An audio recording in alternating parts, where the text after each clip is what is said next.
Associate sponsor. High-Tech Medical College and Hospital, Bhubaneswar. Dexo Grow with Iron Biotics. देश दिमाग से बनता है. SBI, the banker to every Indian. सारा आयुष कालर सबु स्वप्न लदी होइछंती आजिर सकाळ पिठिरे. आकाशरे निरीहतार नीलिमा, कोमल पवनरे सुगंध. घासर बिछणारे काकरर मोतीमाळ, गछ पत्ररे सबुजिमार अक्षर. फूल मानकरे बास्नार जुआर, लेंती लेंती फलरे बेसी बेसी रंग ओ स्वाद. काकळीरे आबाहनीर मिठा गीत. दुग्धवती गाभी आउ बत्सांकर हर्षध्वनि. सबु द्वारे पूर्ण कुंभ झोटी धाड़ी धाड़ी. गुणुगुणु सूर्याणु. ए सुंदर कविता शुणी आपणकर निश्चय मन होउथबो जार कवि किए एते सुंदर शब्द सबु सजाड़ी. नमस्कार दर्शक बंधु, आज अतिथिर एक सुंदर अध्याय को आपण समस्त को स्वागत करुछि मु आपणक स्मृति लग्ना. आज आम सह जे अतिथि अछंती तांको आपण वरिष्ठ कवि कहि परिबे, जने अनुवादक कहि परिबे, साहित्य साधक कहि परिबे, भुवनेश्वर साहित्य समाज ट्रस्ट सभापति भावरे वर्तमान दायित्व मध्य तुलाइछंती एवं कविता को खूब भल पाइथिबा जने मनीष, साहित्य को बहुत प्रेम करिथिबा जने मनीष कवि सूर्य मिश्र आजिर अतिथि.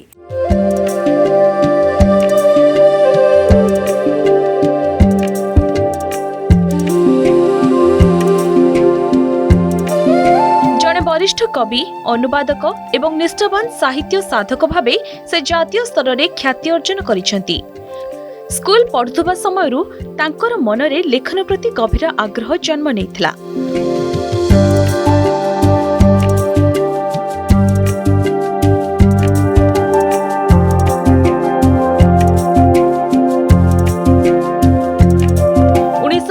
मसीहारे झंकार पत्रिकारे तांको कविता प्रकाश पाइबा सहित तांको साहित्यिक यात्रा नुआ दिग नेइथिला.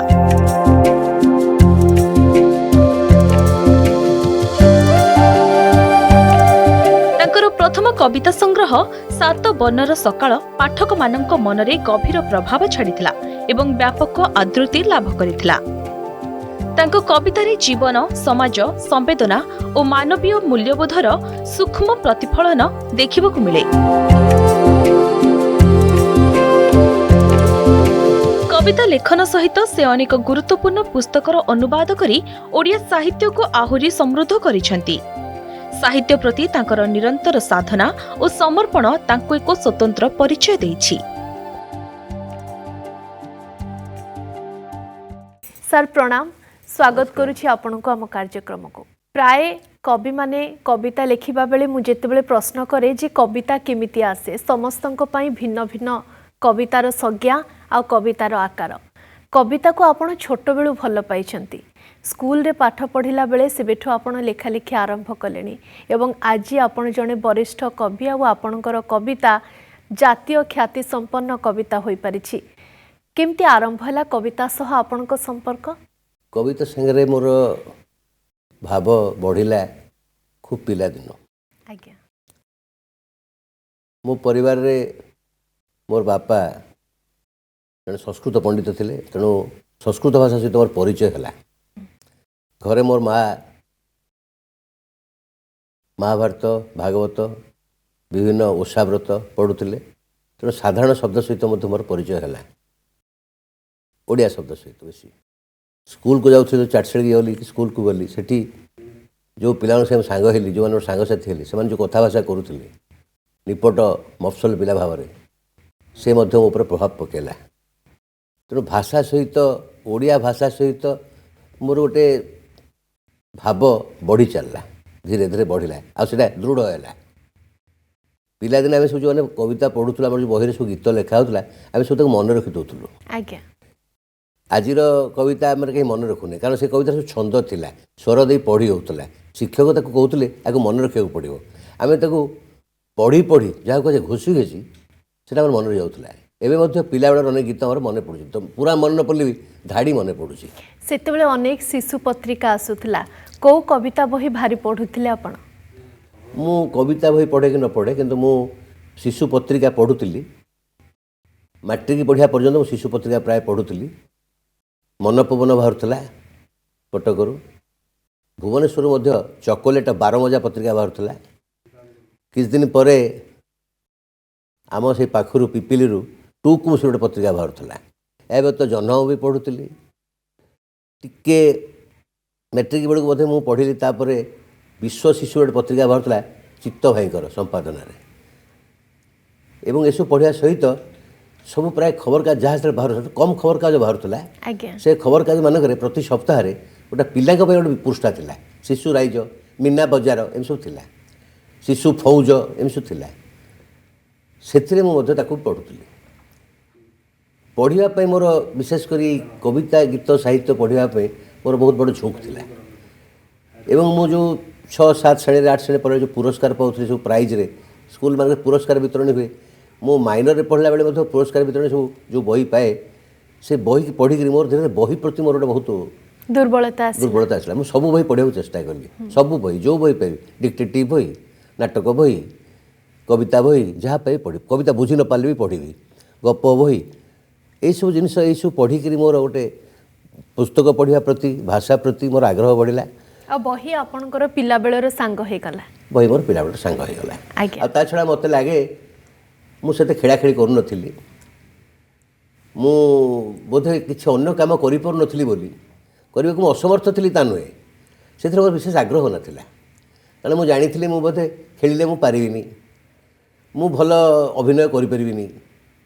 ଡ୍ରାମାରେ ଭାଗ ନେଇଛି ପିଲାଦିନେ, କିନ୍ତୁ ମୋତେ ଲାଗେ ମୁଁ ଭଲ କରିପାରିବିନି। ମୋତେ ଏଇ ଲେଖାଲେଖି, ପଢ଼ିବା, କବିତା ପ୍ରତି, ସାହିତ୍ୟ ପ୍ରତି ମୋର ଆଗ୍ରହ ସେତିକି ବେଳେ ଭାବୁଛି ମୁଁ ବୋଧେ ମୋର ବଢ଼ିଗଲା। ଏବଂ ସେଇ ବଢ଼ିବାଟା ଏବେ ମଧ୍ୟ ମୁଁ ପାଳନ କରି ଆସୁଛି। ନିଶ୍ଚୟ, ବହୁତ ଚମତ୍କାର କଥା।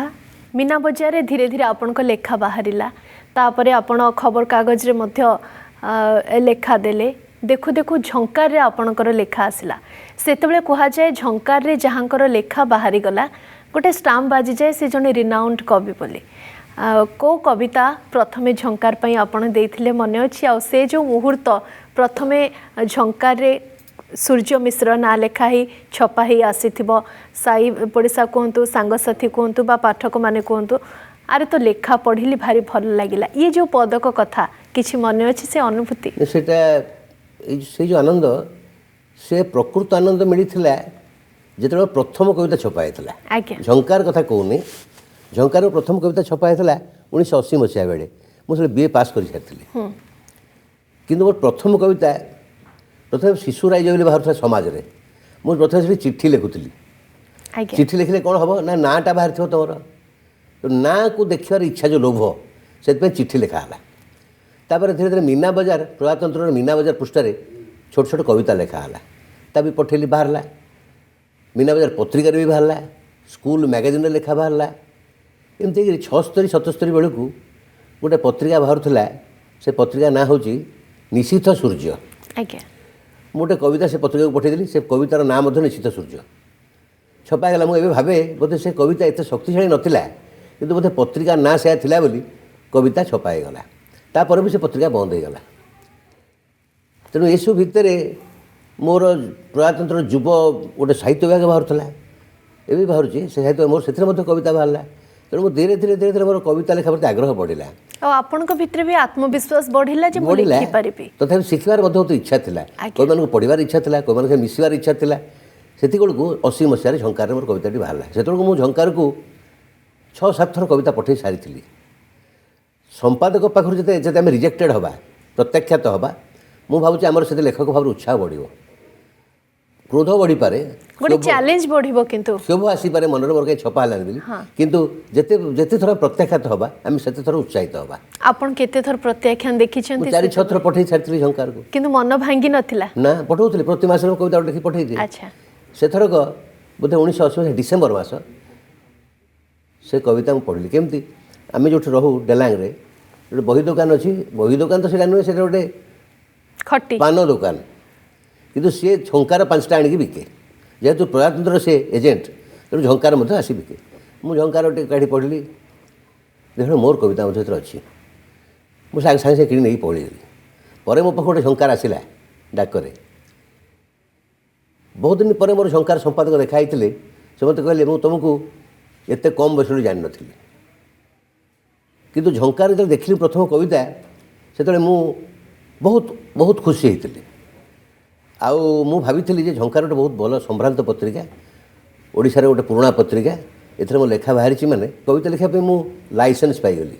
ମୁଁ ଏହା ମୋତେ ଲାଗିଲା ସେ ଖୁସିଟା ନା ଏମିତି ସହଜରେ କହିହେବନି, ଏତେ ଖୁସି। ଜଣେ କବି ଭାବରେ, ଜଣେ ଦରଦୀ କବି, ଜଣେ ସଂଗଠକ ଭାବରେ ପ୍ରଚଣ୍ଡ ଆତ୍ମବିଶ୍ୱାସ ରଖୁଥିବା ଜଣେ ସାହିତ୍ୟ ସୃଜନଶୀଳ ବ୍ୟକ୍ତିତ୍ୱ ଏବଂ ଜଣେ ସହକବି ଭାବରେ ବହୁତ ମମତ୍ୱବୋଧ ପ୍ରଦାନ କରୁଥିବାର ଜଣେ କବି।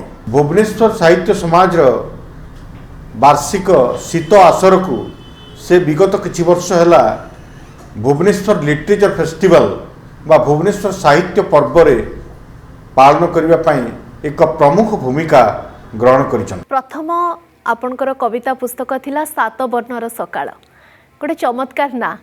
ଯେତେବେଳେ ପ୍ରଥମ ପୁସ୍ତକ ପ୍ରଥମ ପୃଷ୍ଠା ସବୁ ଛପା ହେଇ ଆପଣଙ୍କ ହାତକୁ ଆସିଥିବ ସେତେବେଳେ ବେଶ ଖୁସି ଅନୁଭବ ହେଇଥିବ ଆପଣଙ୍କୁ।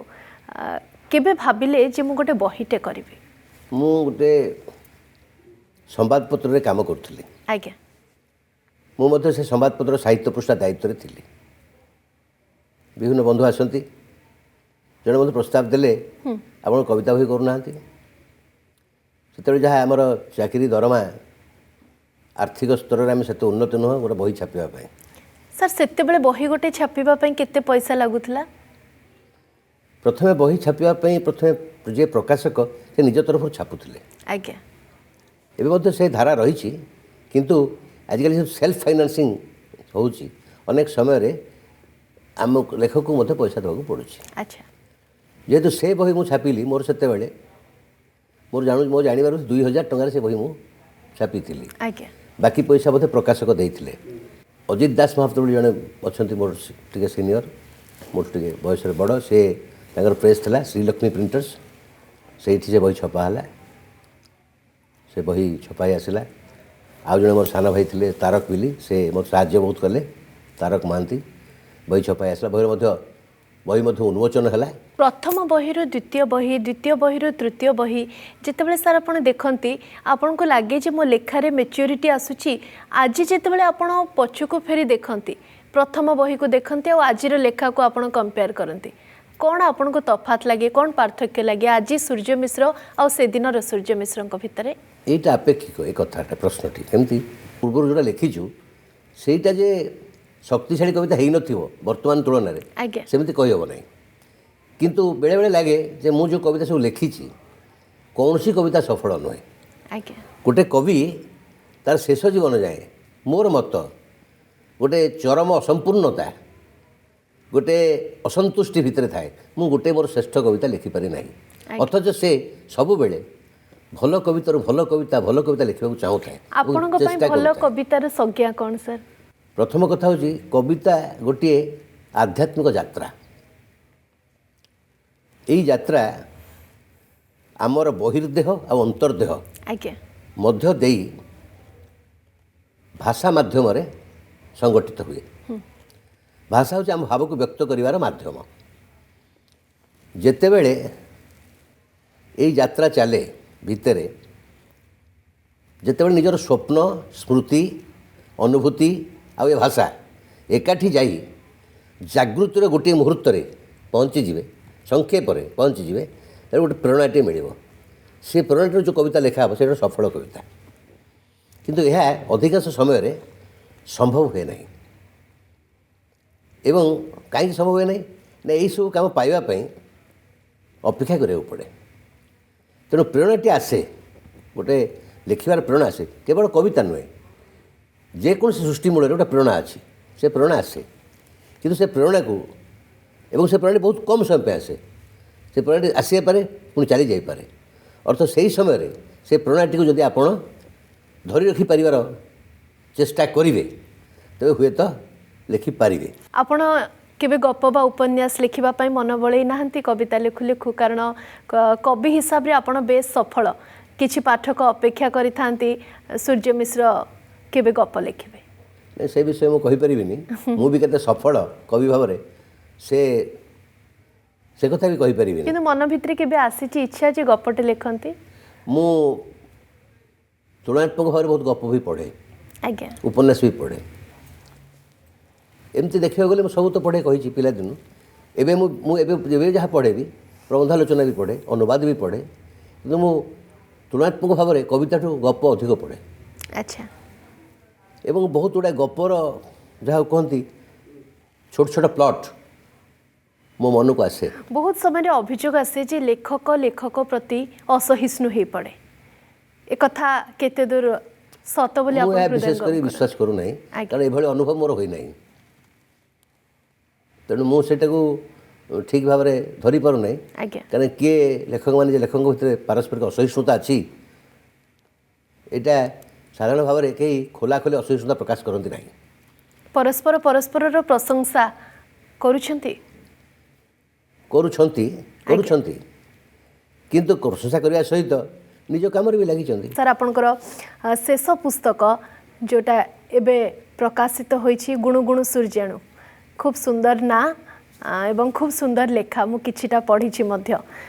କ'ଣ କହିବେ, କେତେ ଦିନ ଧରିକି ଏ ପୁସ୍ତକ ଆପଣ ଲେଖିଲେ, କେମିତି ଏଇ ନାଁ ଗୋଟେ ଦେବା ପାଇଁ ଆପଣ ମନସ୍ଥ କଲେ ଏବଂ ଏ ନାଁ ପଛରେ କ'ଣ ରହିଛି କାହାଣୀ? ନା କିଛି କାହାଣୀ ନାହିଁ, ମାନେ ଆମେ ଯେଉଁମାନେ କବିତା, ମୋର କଥା ମୁଁ କହୁଛି, କବିତା ଲେଖାଯାଏ, ବର୍ଷେ 2 ବର୍ଷ କବିତା ଆମେ ଲେଖା ହେଉଥାଏ, ବିଭିନ୍ନ ପତ୍ରପତ୍ରରେ ଛପା ହୁଏ। ସେଇ କବିତାକୁ ଆମେ ଗୋଟେ ସଂକଳନ କରିବାକୁ ଚାହୁଁ, ବହି କରିବାକୁ ଚାହୁଁ। ସେମିତି ମୋର କିଛି କବିତା ଥିଲା, 45-46ଟା କବିତା ଥିଲା। ମୁଁ ତାକୁ ବହି କରିବା ପାଇଁ ଚାହିଁଲି, କିନ୍ତୁ ବହିର ନାଁ କ'ଣ ଦେଇ ଭାବିଲି। ମୁଁ ଠିକ୍ କଲି ଏ ନାଁଟା ପ୍ରକୃତରେ ମୁଁ ଠିକ୍ କରିନି। ଏ ନାଁଟା ମୋର ଜଣେ କବି ବନ୍ଧୁ, ମୋଠୁ ବୟସରେ ବଡ଼ କବି ବନ୍ଧୁ ଜଣେ ପ୍ରଦୀପ କୁମାର ପଣ୍ଡା, ସିଏ ମୋତେ ପ୍ରସ୍ତାବ ଦେଲେ ନାଁଟା ଦିଅ ଗୁଣୁଗୁଣୁ ସୂର୍ଯ୍ୟାଣୁ। ମୁଁ କାହିଁକି ନା ତୁମେ ଦିଅ ସୂର୍ଯ୍ୟାଣୁ ଦିଅ ଗୁଣୁଗୁଣୁ। ବୋଲେ ମୋତେ କବିତା ଲେଖିବାକୁ ପଡ଼ିବ, କାରଣ ଆଉ ଏଥରକ ମୁଁ ଚାହିଁଲିନି ଯେ କବିତା ବହିରେ କବିତା ନଥିବ। ମୁଁ ଚାହିଁଲି ଗୋଟେ ନାଁର କବିତା ଲେଖିବାକୁ ପଡ଼ିବ। ସେଇ 2 ମାସ ଭିତରେ ମୁଁ ପ୍ରାୟ ଚେଷ୍ଟା କଲି ଏମିତି ନାଁରେ ଗୋଟେ କବିତା ଲେଖିବି। ସାର୍ ଆପଣଙ୍କ କବିତା ବହିର ଦ୍ୱିପଦ କବିତା ଯଦି ଆମେ ଶୁଣିପାରିବା। ପଥରର, ମାଟିର, କାଠର, ଧାତୁର ପ୍ରତିମା ଏଇ ଠାକୁରାଣୀ ପାଖକୁ ଧାଇଁଛି ଜ୍ଞାନ, ଅଜ୍ଞାନ, ବିଜ୍ଞାନ। ଗୋଡ଼ ତଳକୁ ମୁଣ୍ଡିଆ, ସବୁ ତା ପାଇଁ ଯୋଗାଡ଼, ଝାମୁ, ପଣା, କାଳିସି ଲାଗି, ପାଦୁକ, ବଳି, ନୈବେଦ୍ୟ, ନିଯୋଗ, ପାଣି ଲାଗି, ପାଟଛତି ଆଉ ଓଷାବ୍ରତ।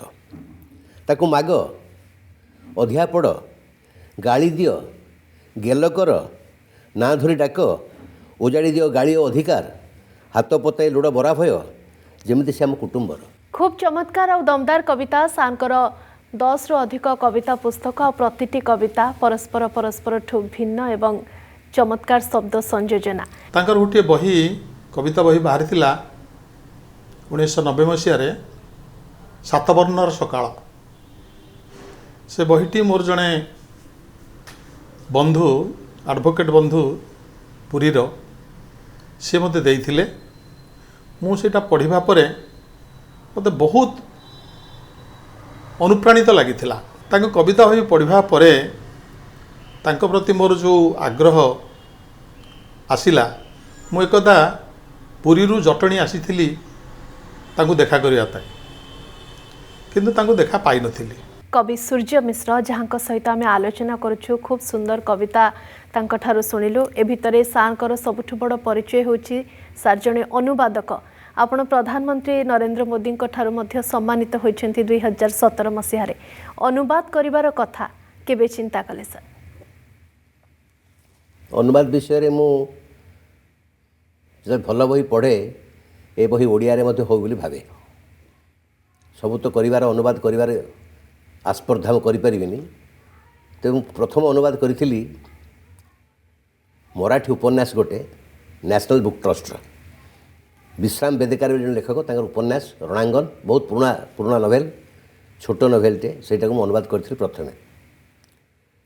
କ୍ରମେ ଅନୁବାଦ କରି ମୋର ଇଚ୍ଛା ହେଲା। ଏଇଥିପାଇଁ ମୁଁ ମନେ କଲି ଅନୁବାଦ ହେଉଛି ଗୋଟେ ସୃଜନଶୀଳ ପର୍ଯ୍ୟଟନ, ସେ କ୍ରିଏଟିଭ୍ ଟୁରିଜିମ୍ ଯାହାକୁ କୁହାଯାଏ। ଧରାଯାଉ ଆପଣ ଏକ ବହି ଅନୁବାଦ କରିବେ ଏବଂ ସେ ଲେଖକ ଏବେ ନାହାନ୍ତି, ସ୍ୱର୍ଗତ ହୋଇସାରିଛନ୍ତି, ତେବେ ଆପଣ କେମିତି ଆପଣଙ୍କର ଡାଉଟ୍ କ୍ଲିୟର କରିବେ? ସ୍ୱର୍ଗତ ହେବାର 60 ବର୍ଷ ହେଇଯାଇଥିବ, ଆପଣ ବହି ଅନୁବାଦ କରିପାରିବେ। ଆଜ୍ଞା, ସ୍ୱର୍ଗତ ହେଇଯିବାର 60 ବର୍ଷ ପୁରୀ ଯିବନି, ଆପଣ କରିପାରିବେ। କିନ୍ତୁ 60 ବର୍ଷ ହେଇନଥିବ, ସେ ଲେଖକଙ୍କର ବହିର ଯେଉଁ କପିରାଇଟ୍ ଯାହାଙ୍କର ଥିବ, ତାଙ୍କୁ ଅନୁମତି ମାଗିବାକୁ ପଡ଼ିବ। ଯଦି ଲେଖକ ଜୀବିତ ଅଛନ୍ତି, ସିଧାସଳଖ ଅନୁମତି ମାଗିବେ। ମୁଁ ପ୍ରାୟ ଜୀବିତ ଲୋକଙ୍କ ସବୁ ବହି କରିଛି ଅନୁବାଦ। ये भाषा प्रति आपणकर जो दुर्बलता रही पिला बेलू से ही आपण को अनुवादकर परिचय देछि ना अनुवादकर परिचय मु आवश्यक करूनी। हाँ मु अनुवादक एइथपे होउ चाहिली जे अन्य भाषार मते परि बही अछि जाको आम भाषार पाठक माने पढ़िबा उचित पढ़िले भल हबो। मु से बहीटी जो बहीटी अनुवाद करी से बहीटी गोटे प्रभावी बही बोली भाबिली बोली ताको अनुवाद कर इच्छा कली। को बही आपण को ऊपर गोटे गभीर प्रभाव पकई आपण ताको बारंबार पढ़ी अब मु कहबी सी सबुठु आपण जो बही को सांग बोली कहउचंती से सांगटा आपणकर सबुठु निकटतर सांग बोली मु सुरेंद्र महातो नीलशैल बारंबार पढ़ी। अच्छा बारंबार पढ़ी एबे भी पढ़ियो इच्छा अछि मोर। मु से 10 थर पढ़ी माने न बुझिला बेले पढ़ी। मु बीए पढ़ला बेले पढ़ी मोर सेते बेले बुझी पाइलिनी सब जिनिस सब घटना भल कि धरी पारिलिनी कहीं सुरेंद्र महांतर जो नीलशैल जो भाषा जो संभ्रांत शैली बसी पारिलिनी तापर बारंबार पढ़ुची एबे भी कहले मु एबे पढ़िया मोर इच्छा अछि। नीलशैल मोर प्रिय उपन्यास आउ सेमती बहुत जिनिस बहुत लेखा अछि। सूर्य मिश्र कविता लिखि सारला परे गोटे अभ्यास थाए आमे कविता लिखि सारला परे आखपाखरे थिबा निज लोक को सुनो जे कविताटे केमती हेची से अभ्यास आपणकर भी अछि। मोर अछि मु सुनाए काहा को सुनांती मु निज लोक सुनाए मोर सांग मान को सुनाए किछि नले भुवनेश्वर में तो 3-4 जन सांग सब सुनाए कविता मोर से कविता लेखु नथिबा लोक को भी सुनाए अर्थ कविता लेखु नथिबा लोक कविता प्रति विशेष प्राण दौ मन दौ यही मतलब रे मु ताको पढ़ाए ता आगे अर्थ से जो अनेक कहउछन ए कविता कोन लिखुछ कविता कोन अछि ए कविता कोन अछि पढ़ी शुण मु कहबा चाहे ए कविता कोन अछि शुण तू अनुभव कर ए कविता कोन अछि तते कोटा छुईला कह को कथाटा होते तो धाड़िए छुई थो से धाड़ीटा कहबो ए धाड़ीटा बढ़िया आइछि एई धाड़ीटा बढ़िया आइछि कहबा मो पे गोटे पुरस्कार पाठकर बा जने सुनिबा लोक कि पाठकर प्रशंसा लेखक भाई पुरस्कार सर्वोत्तम पुरस्कार आज्ञा मन भितर आउ किछि अभिलाष बाकी अछि सूर्य मिश्रंकर अभिलाष तो अनेक अछि आज्ञा अभिलाष तो केबे सब बेले अपूर्णांग अभिलाष तो केबे संपूर्ण होए ना। पुस्तक मेलारू केते बही किनिछंती प्राय इंग्राजी बही सब अमेजन रे मगै दिए आउ अनेक बही मु उपहार पाए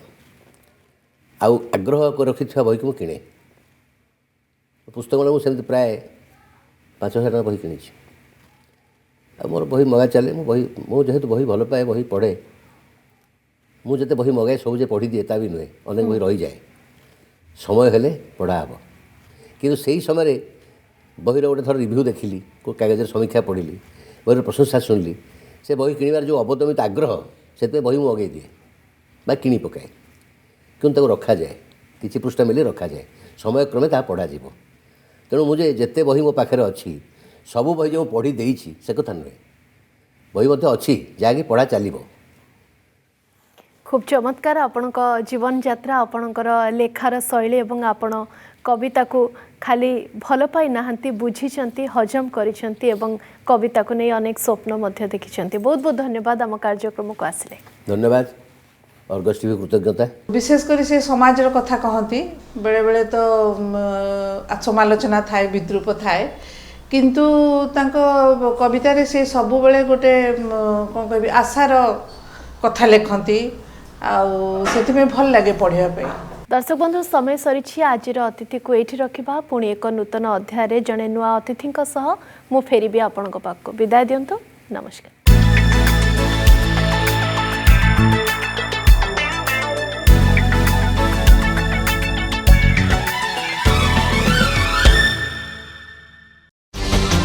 Associate sponsor High-Tech Medical College and Hospital, Bhubaneswar.